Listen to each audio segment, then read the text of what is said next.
Lecture du message du ministre de l'Intérieur par Madame Anne Barretot, secrétaire générale de la préfecture des Deux-Sèvres.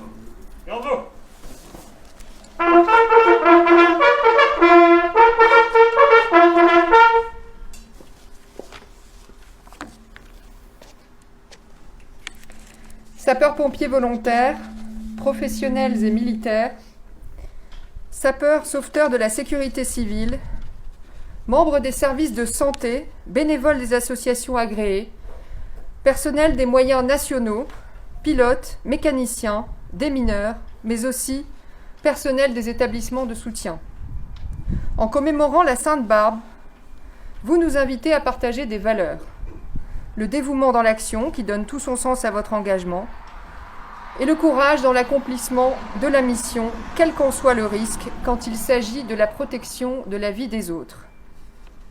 Je suis très heureuse de m'y associer cette année, en dépit du contexte sanitaire qui nous enlève cette part de convivialité, mais dont je sais qu'il n'altère en rien l'esprit de cohésion qui nous rassemble. La Sainte Barbe est un temps de recueillement et d'hommage. J'ai donc une pensée émue pour ceux morts au cours d'une année particulièrement sombre pour la grande famille de la sécurité civile. Le sergent-chef Didier Foulon, la caporal-chef Josette Tetuaero, le sergent-chef José Moutama, le sergent Steve Scaffa, le sergent-chef Gilles Anconnière, le sergent Guillaume Beauvais, le commandant Bruno Coluber et le maître Jean-Claude Michaud. Je n'oublie pas le sapeur Loïc Milot, toujours porté disparu à la suite des intempéries dans les Alpes-Maritimes, et aussi tous ceux qui, blessés, conserveront des séquelles à vie. C'est parce que vous êtes animés d'un sens supérieur du devoir qui fonde votre engagement que vous avez su faire face, avec un grand sens de la mission, aux événements majeurs qui ont marqué cette année. Je pense tout particulièrement à votre action déterminante lors des terribles intempéries qui ont dévasté le sud de la France. J'ai aussi en mémoire votre action cet été, à l'occasion des importants feux de forêt, ou encore la solidarité de la France que vous avez incarnée aux côtés du peuple libanais. Comment ne pas citer aussi la crise sanitaire qui vous mobilise depuis son émergence? Présent sans interruption, en première ligne et en parallèle de vos missions courantes, vous incarnez la République résiliente, qui s'adapte, s'engage, tient debout, solidement.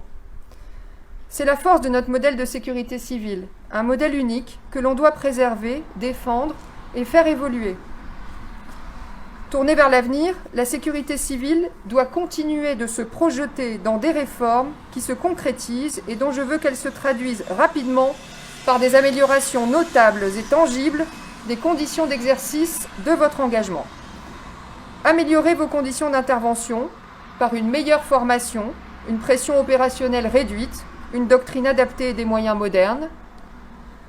Vous protéger des risques sur votre santé, mais aussi des agressions dont vous pouvez être victime et dont chaque acte est une atteinte insupportable à la République.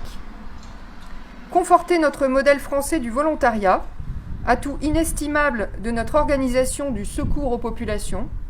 Les efforts portés au niveau européen sur le temps de travail portent leurs fruits. Enfin, poursuivre la reconnaissance de votre mission et de votre engagement grâce à la revalorisation de la prime de feu décidée cet été et qui se déploie partout. Vous êtes une part indissociable de la permanence de l'action publique sur l'ensemble du territoire et au plus près des populations. C'est pourquoi une place importante a été réservée au sujet de la sécurité civile dans le livre blanc de la sécurité intérieure rendu public il y a quelques semaines. Vous tous, acteurs de la sécurité civile, vous pouvez compter sur moi pour poursuivre la consolidation engagée de notre modèle. Vous me trouverez toujours à vos côtés. Bonne Sainte Barbe à tous, vive la République, vive la France!